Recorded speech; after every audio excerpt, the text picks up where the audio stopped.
Dr. Amanda with StraightSmile Solutions, here today with more tricks and tips on case selection for your aligner cases.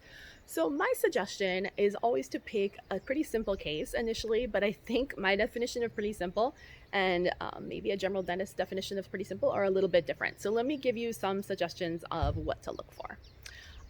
Number one, you want to pick a mild to moderate case. Now, I know that seems really vague, but mild to moderate to me means less than 6 millimeters of crowding or spacing throughout the whole arch. If you're not sure, this is something that we at StraightSmile Solutions can help you with. If you send us the case, it's part of one of our services, whether you want to have help with a case or all your cases, we can tell you if it's a good case and what aligner company it might best match up with to get the best outcomes. So besides mild to moderate, less than 6 millimeters of crowding and spacing, ideally you want your first case to not have periodontal disease, or at least not have active periodontal disease, and if they've had historical periodontal disease, it needs to be resolved and be less than 3 millimeters of attachment loss total.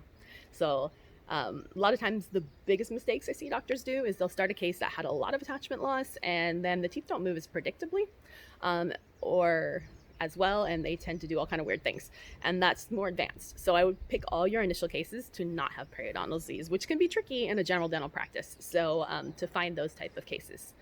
In addition, in terms of the bite, we want class 1 canine and molars, so check all 4, maybe both canines and both molars, and make sure they're class 1, like solid class 1.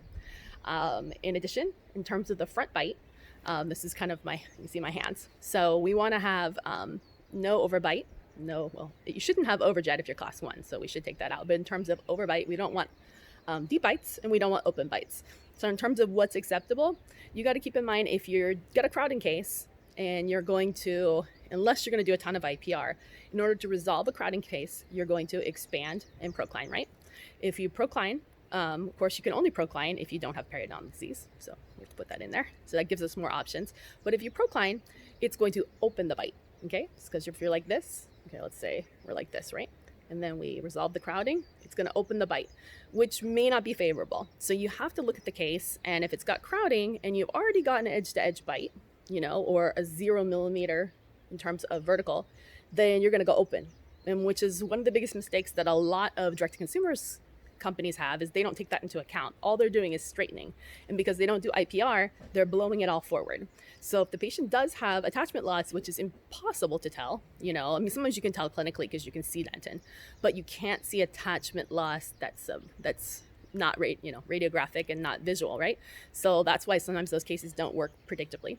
In addition, if you have a deep bite and you have spacing, it actually makes the bite deeper. So we're looking for something that's maybe in the neighborhood of 10 to 50% in terms of overlap. So if you look at the side, that means the lower incisors are covered 10 to 50%, maybe even 60%. I'm okay with 60 or 70% if it is a crowding case. If it's a deep bite, if it's a spacing case, then no.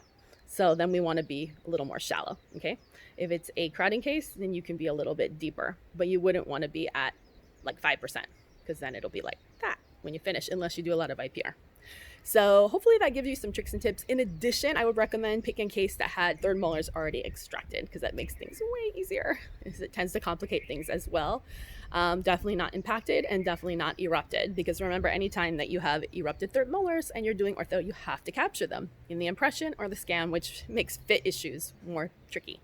So those are my tricks and tips for case selection. If you pick a really good case, that is step 1 of having a great outcome. Good case, okay? Beyond that, there's 2 other steps for having a favorable outcome.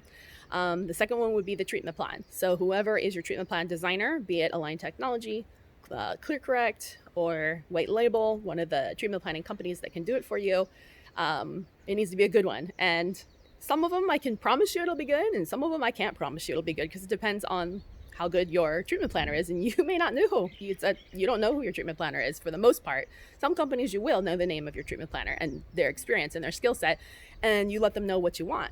So a lot of times when you're getting started with a bigger company, you're going to get someone who's very unexperienced, and you're not going to know that. That's just how it works. The doctors that are higher level are going to get the best treatment planners, and unless you know that a treatment plan isn't good or isn't predictable, you're going to proceed and you're not going to get the outcome you were promised. And they'll say, oh, we'll do a refinement. Well, sure, you can do that, but that just doubled the length of the case and the patient's mad at you. So I think it's better just to have a good treatment plan at the beginning. In addition, I think one of the things that doctors make the biggest mistake is they're trying to do the shortest possible. I see this a lot where doctors are like, oh, I'm going to do an express case or a light case. Well, anytime you do that, you're limiting yourself, because you're basically telling the software company that, or the aligner treatment planning company, that you only want this many aligners. Well, if you do that, you're not necessarily going to get your outcome, because you're limiting yourself and you're trying to get, it's kind of like saying I need to walk from here to there, but I have to do it in 10 steps only, 10 steps or less. I can't take 14 steps to get there. Well, you may not be possible, or you might trip and fall. So it's kind of a weird analogy, but yeah, you're really limiting yourself. So I would not be doing express cases with your first until you know exactly if that's possible, and unless you know your patient. Because unless your patient, which is the third step, patient has to be compliant. And unless you explain what compliance means to the patient and you set up systems for accountability loops, most likely this is where you're going to fail. And then you're going to blame it back on the software and the treatment plan or the manufacturing when it was your patient the whole time. But unless you explain to your patient what that looks like, what you expect from them, how they're going to be checking in, if they're just coming into your office every 4 to 6 aligners, that's not an accountability loop. Unless you have a rock star patient, 9 out of 10 patients are going to mess up. And they don't understand what they're supposed to be looking for. You have to do that for them. So I think every single patient that's out there for aligners absolutely must have a virtual check-in. Every aligner. That is the only way to make this happen predictably. And if you are familiar with Align Technology, they just launched their virtual care check-in app today in the US.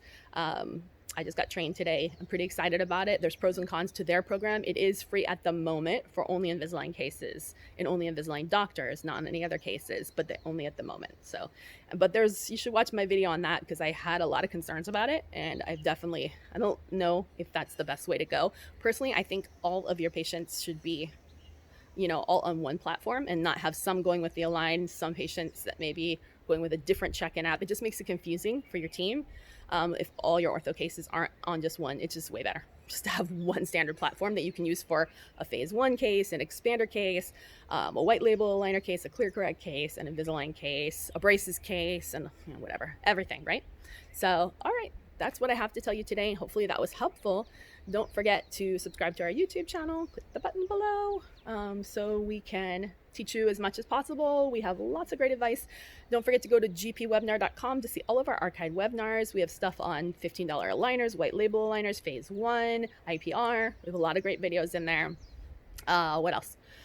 We have digital courses. We can teach you to do straight wire even if you don't want to go to a class. We help you one-on-one with your cases, new cases, screening cases, in-progress cases, braces cases, aligner cases. We don't have any particular affiliation. So we'll let you use whatever company you want to use. And if you don't know what company to use, we can look at that case and say this is the cheapest and most predictable option.